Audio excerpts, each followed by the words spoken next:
What up, guys? Ed Kennedy here. I just got back from yoga practice and I was sitting in Shavasana, which is where you're lying on the floor in what's called corpse pose, not doing anything. And it's one of the most difficult poses for most human beings in yoga.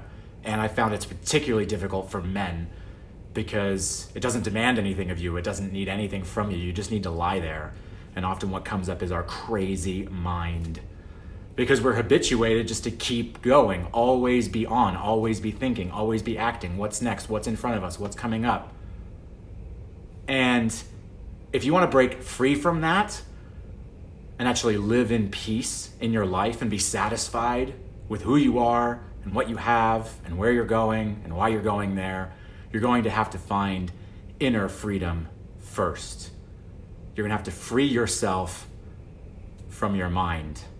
You can't have external freedom until you first have internal freedom. Otherwise, whatever external freedoms you think you will acquire, once you get there, you'll probably lose it.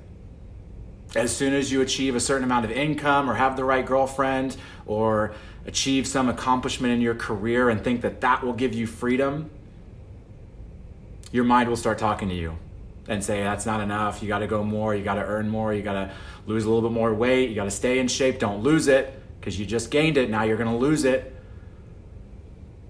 And in my years of studying yoga and deep meditation practices and studying what's happening in the mind and what's happening in the heart with human beings and particularly with men, what I've discovered is you've got to let go of your idea of yourself. In order for me to be free, I have to let go of the idea that Ed is even a real thing. It's even a real human being.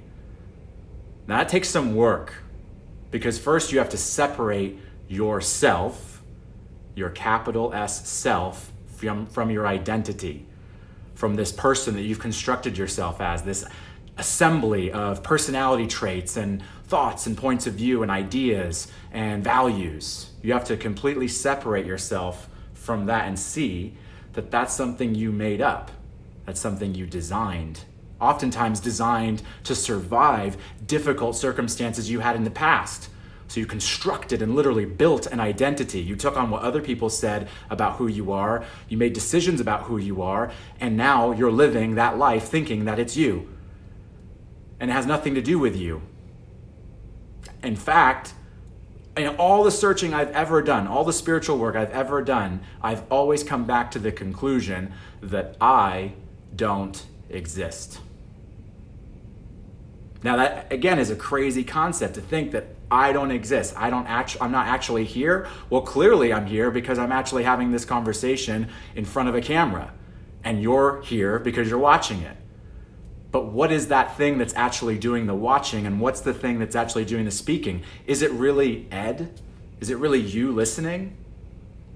This is an advanced topic, an advanced subject for people on a spiritual path or men that just want to have more freedom in their life. You've got to start to dismantle the ideas you have about yourself and then dismantle the whole thing, that there is a you to dismantle it all. And ultimately, the conclusion that I've come to is that it's all made up.